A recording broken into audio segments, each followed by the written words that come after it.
বিশ্বকাপ 2026-এর শেষ 16 সবচেয়ে আকর্ষণীয় ম্যাচগুলোর একটিতে সোমবার এটি&টি স্টেডিয়ামে মুখোমুখি হবে চিরপ্রতিদ্বন্দ্বী পর্তুগাল ও স্পেন। রবার্তো মার্টিনেজের পর্তুগাল শেষ 32-এর ম্যাচে ক্রোয়েশিয়াকে 2-1 গোলে হারিয়ে শেষ 16 নিশ্চিত করেছে।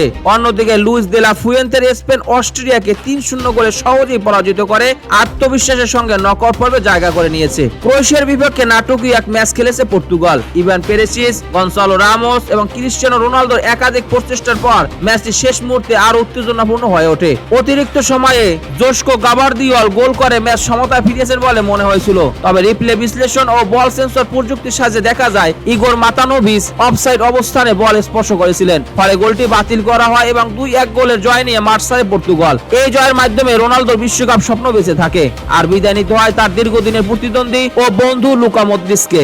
এছাড়া পর্তুগাল 60 বছরের একটি নেতিবাচক ইতিহাসও ভেঙেছে। 1966 সালে উত্তর কোরিয়ার বিপক্ষে ম্যাচের পর এবারই প্রথম তারা বিশ্বকাপে পিছিয়ে থেকেও জয় তুলে নিল। তবে শেষ 16 ইতিহাস পর্তুগালের জন্য খুব একটা সুখকর নয়। 2010 ও 2018 বিশ্বকাপে তারা এই পর্ব থেকে বিদায় নেয়। একইভাবে ইউরো 2020 এবং বিশ্বকাপ 2022-এর নকআউট পর্বেও হতাশ হতে হয়েছে পর্তুগিজদের।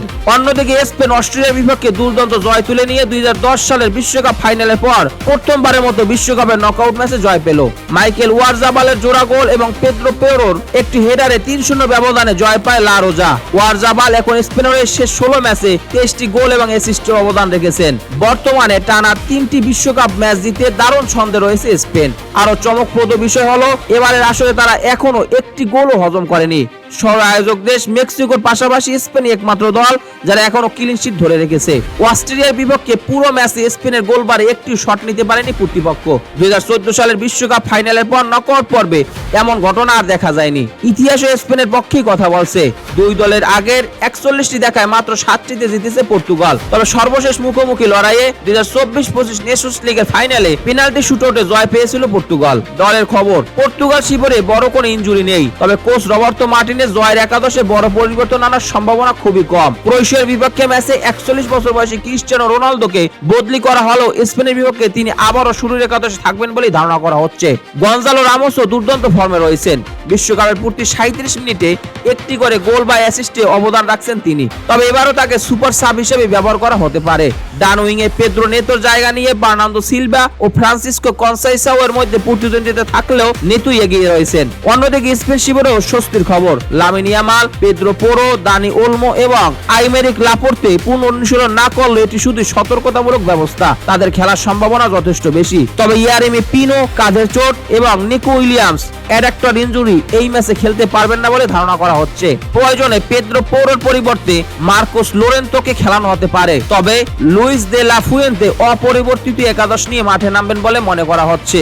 সম্ভাব্য একাদশ: পর্তুগাল ফরমেশন 4-2-3-1, গোলরক্ষক দিয়াগো কস্তা, ডিফেন্সিভ লাইনে থাকবেন Joao Cancelo, Ruben Dias, Renato Veiga, Nuno Mendes. মিডফিল্ডে থাকবেন Vitinha, Joao Neves.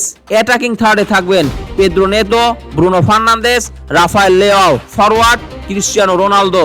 Spain formation 4-2-3-1, গোলরক্ষক উনাই সিমন। ডিফেন্সিভ লাইনে থাকবেন Pedro Porro, Pau Cubarsi, Aymeric Laporte, Marc Cucurella. মিডফিল্ডে থাকবেন রদ্রি, পেদ্রি। অ্যাটাকিং থার্ডে থাকবেন Lamine Yamal, Dani Olmo, Alex Bayana.